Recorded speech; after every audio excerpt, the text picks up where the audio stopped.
হাতে হাতে play card লৈ ওলাই আহিছে শতাধিক শিক্ষাৰ্থী। হাজী আনফৰ আলী কলেজৰ শিক্ষাৰ্থীৰ প্ৰতিবাদত উত্তাল দবকা। ধৰ্ষণকাৰীৰ ফাঁচীৰ দাবীত সাব্যস্ত কৰিছে উত্তাল প্ৰতিবাদ। হয়, আজি দবকাৰ হাজী আনফৰ আলী কলেজৰ ছাত্ৰ একতা সভাৰ উদ্যোগত সাব্যস্ত কৰা হয় উত্তাল প্ৰতিবাদী কাৰ্যসূচী। হাতে হাতে প্লে কাৰ্ড লৈ দবকাৰ মাজমজিয়াৰে ৰেলী কৰি প্ৰতিবাদী শিক্ষাৰ্থীসকল উপস্থিত হয়হি দবকাৰ পুলিচ পইণ্টত। পুলিচ পইণ্টত ভিন্ন শ্লোগানেৰে উত্তাল কৰে পৰিৱেশ। আচলতে সমগ্ৰ দেশত সংঘটিত কেইবাটাও ধৰ্ষণ কাণ্ডক লৈ ক্ষোভিত এইসকল শিক্ষাৰ্থী। ধৰ্ষণকাৰীসকলক কৰেক্ট কৰি ফাঁচী দিয়াৰ দাবী তোলে প্ৰতিবাদী শিক্ষাৰ্থীয়ে। আজিৰ প্ৰতিবাদত সহযোগ কৰে হুজাই জিলা আমছুৰ সভাপতি কবিৰ আহমেদ লস্কৰে।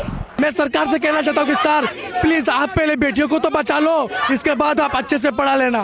আজি ইয়াত ছাত্ৰীসকলৰ এটাই দাবী, ছাত্ৰ ছাত্ৰীৰ এটাই দাবী, ন্যায় লাগিবই লাগিব। কণমানি শিশুক ধৰ্ষণ কৰি হত্যা কৰিছে, অত্যন্ত দুৰ্ভাগ্যজনক বিষয়। এনেধৰণে মানুহ কিমান তললৈ গৈ আছে আৰু এনেধৰণৰ অপৰাধজনিত ঘটনা দিনক দিনে বৃদ্ধি পোৱাৰ পিছত এই অপৰাধীসকলৰ বিৰুদ্ধে বিভাগীয় কৰ্তৃপক্ষ বা চৰকাৰখন কিয় কঠোৰ হ'ব পৰা নাই, কিয় অপৰাধীসকলে এনেধৰণৰ সাহস সংগঠিত কৰিবলৈ পাৰিছে।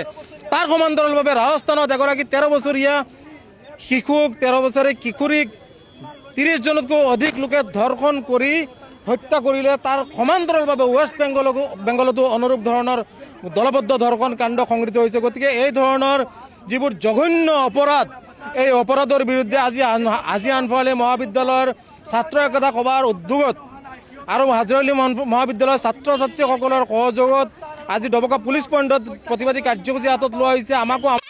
আমি এখন দৰ্শনমুক্ত সমাজ বিচাৰো, যাতে আমি সুৰক্ষিত হম। আজি আমি মহিলাসকল যদি সুৰক্ষিত নহওঁ, আমি সমাজৰ কাৰণে একো কৰিব নোৱাৰিম। কাৰণ আমি ঘৰৰ পৰা ওলাব নোৱাৰিম, ভয় থাকে মনত। আমি কেনেকৈ ওলাই আহিম? আমি ঘৰৰ পৰা ওলাই আহোঁতে আমাৰ মা দেউতাক বা আমাৰ পৰিয়ালৰ লোকসকলক মনত এটা ভয় থাকে যে আমাৰ ল'ৰা বা ছোৱালী ওলাই গৈছে, মনত ভয় থাকে কিবা নহয় কিবা সংঘটিত হৈ যাব পাৰে। নিউজ ডেস্ক ৰিপৰ্ট, দবকা লাইভ।